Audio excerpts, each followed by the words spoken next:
Ryokan devoted his life to the study of Zen. One day he heard that his nephew, despite admonitions of relatives, was spending his money on an escort service. Inasmuch as the nephew had taken Ryokan's place in managing the family estate, people were concerned that the property was being endangered, dissipated. And the relatives went to Ryokan and said, "Please, can you help us do something with this?" Ryokan had to travel a long way to visit his nephew, whom he had not seen for many years. The nephew seemed pleased to meet his uncle again and invited him to remain overnight. All night, Ryokan sat in meditation. As he was departing in the morning, he said to the young man, "I must be getting old. My hands shake so. Would you help me tie the strings of my straw sandals?" The nephew helped him willingly. "Thank you," finished Ryokan. "You see, a man becomes older and more feebler by the day.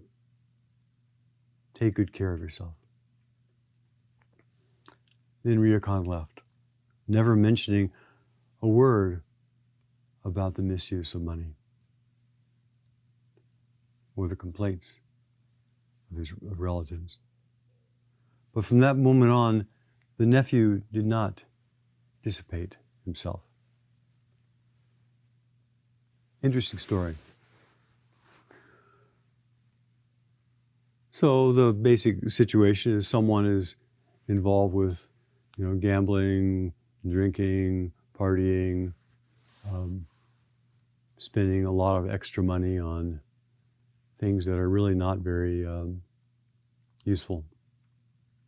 And that they're wasting other people's money, the rest of the family's money. And so, of course, the family gets concerned. They're concerned about the person's health. They're concerned about their family estate. And so they ask Ryokan, the Zen teacher, to come. Now, Ryokan historically was a very impressive person. A person of great humility, a person of loving kindness, a person of great insight, wisdom. The kind of person that we would like to spend time with. I would. So Ryokan came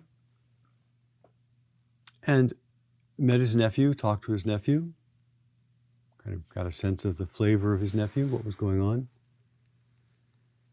And then he began doing Zazen. Now, he wasn't just sitting there kind of numbly, blankly, doing Zazen. He was pondering. He was working on the koan, the life question of how to meet this circumstance, how to meet and be of benefit to everyone, how to meet this situation. And he sat, apparently according to this, all night long. So it must have been an important question in his heart for him to put that energy into it.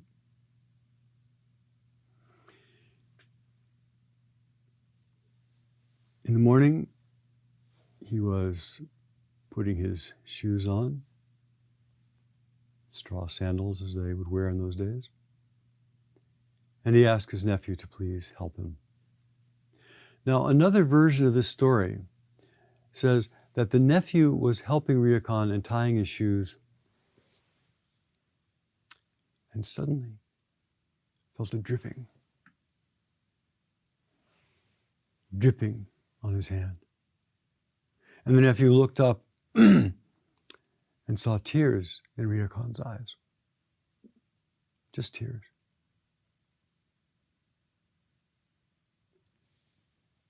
And that touched him deeply. And Ryokan then said, "Thank you for helping me. As we get older, we get more feebled.